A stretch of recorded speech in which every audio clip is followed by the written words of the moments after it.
Hello, Dr. Sushma Singh this side. Today in Unit 24, Dimensions of Knowledge Society, Issues of Access and Equity.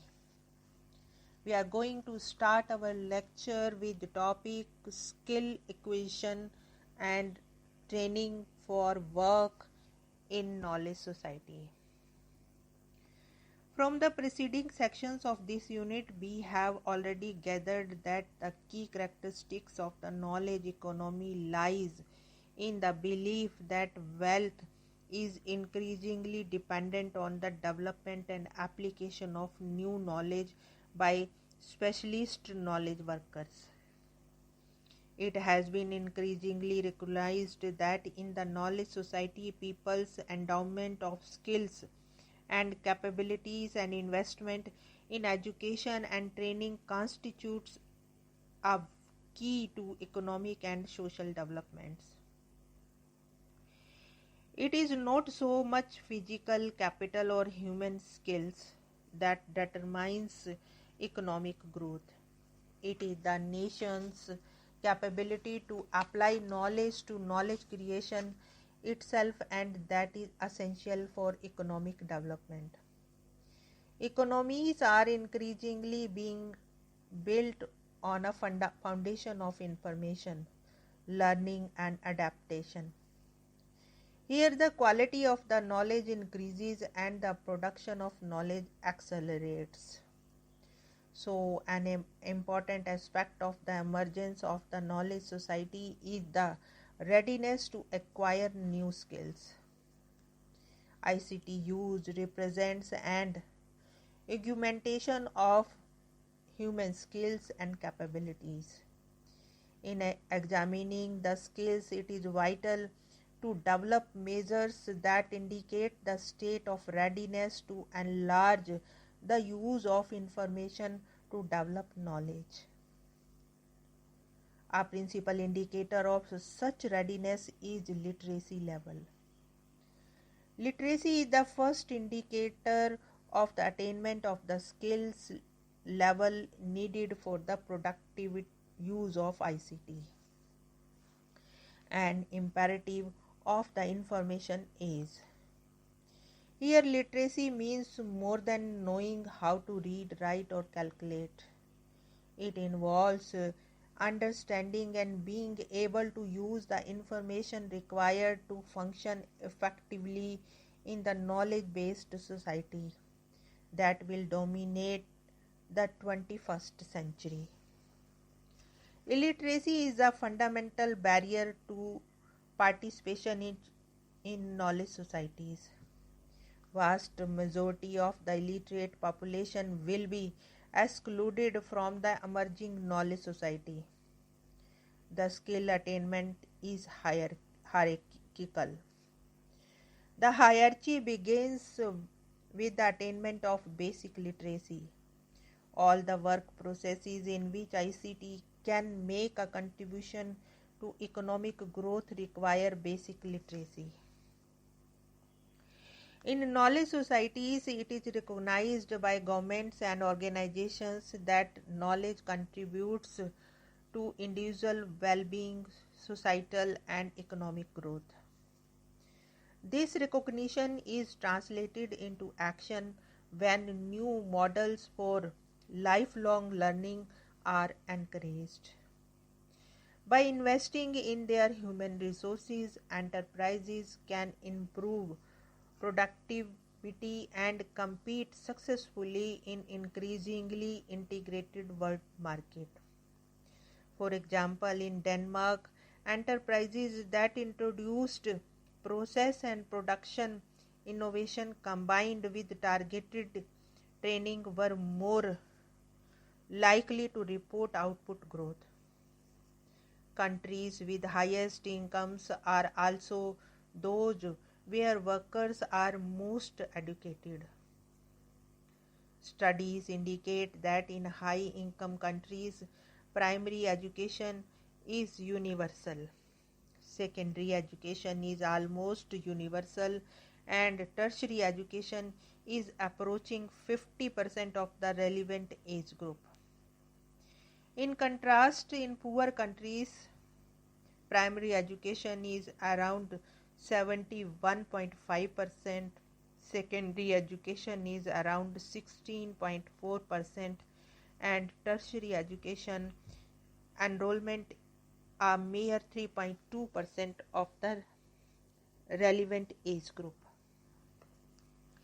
Even though higher education has always been formally designed as a structure for the production and organization of advanced knowledge, the emergence of a knowledge economy and the importance of globalization and ICT place new demands on higher education.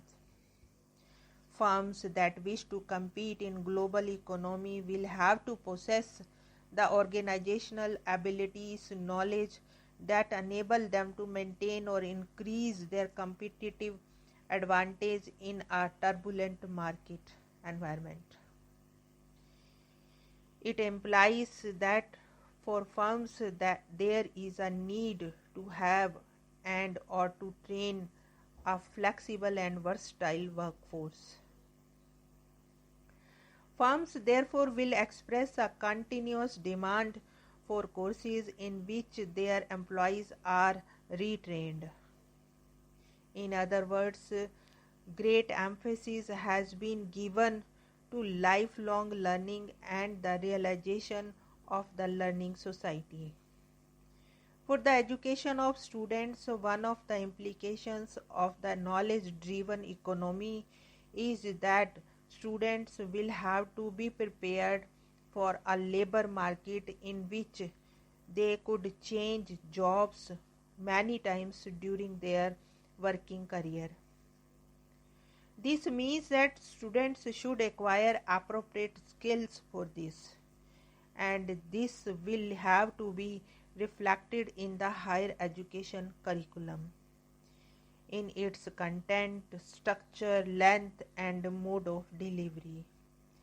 Thus, in knowledge society, higher education has itself become a tradable product. The developed countries have a higher access to ICTs than the developing countries. Fast proliferation of ICT in developing countries is widely due to sustained investment in education, research, and development activities. These countries invest an average 2% of their GDP. For example, US 2.8%, UK and Australia 1.9% each in research and development, while the countries like India do not spend even 0.1% of the GDP for the same purpose.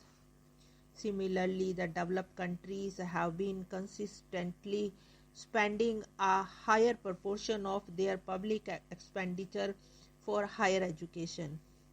Advanced countries invest at least 30 times more per student in education and training than the LDCs. However, the developing countries have started spending more on education than they have been previously. It becomes evident that the human resources development and training contributions to improved productivity in the economy, reduces skills mismatches in the labor market, and promotes a country's international competitiveness. Another important consequence of the acceleration of scientific and technological progress is the diminished emphasis on remembering countless facts and basic data, and the growing importance of the methodological knowledge and analytical skills. The skills needed for learning to think and to analyze information autonomously. Today, in the number of scientific disciplines, elements of factual knowledge taught in the first year of the study may become obsolete for graduation. The learning process how needs to be increasingly based on the capacity to find and access knowledge and to apply it in problem solving. Learning to learn, learning to transform information into new knowledge, and learning to translate new knowledge into applications becomes more important than memorizing specific information.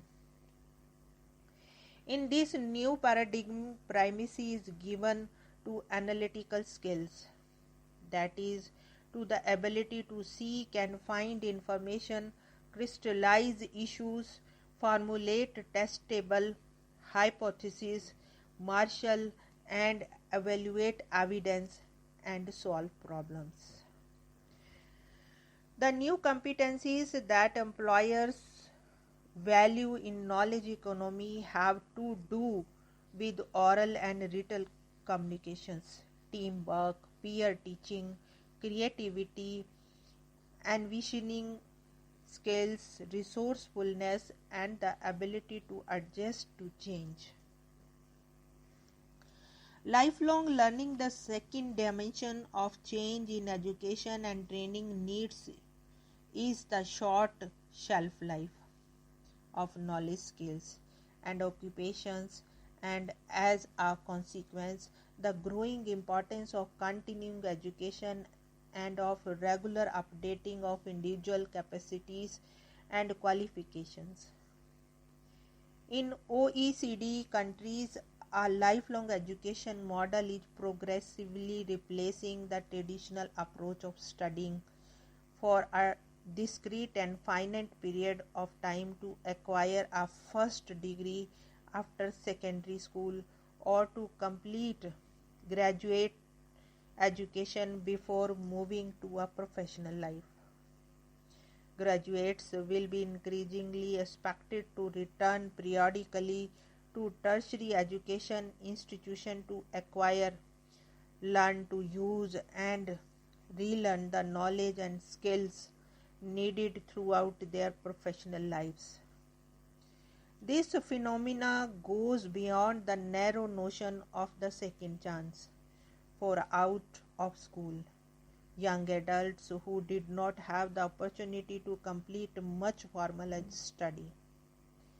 It has more to do with the updating and upgrading of the learning that will be required in order to refresh and enhance individual qualification and to keep pace with innovations in products and services. The concept of lifelong learning for all, adopted in 1996 by OECD Ministers of Education, stems from a new vision of education and training policies as a supporting knowledge-based development. Lifelong learning requirements may lead to a progressive blurring between the initial and continuing studies. Here we want to close this lecture. Thanks for so patientful listening.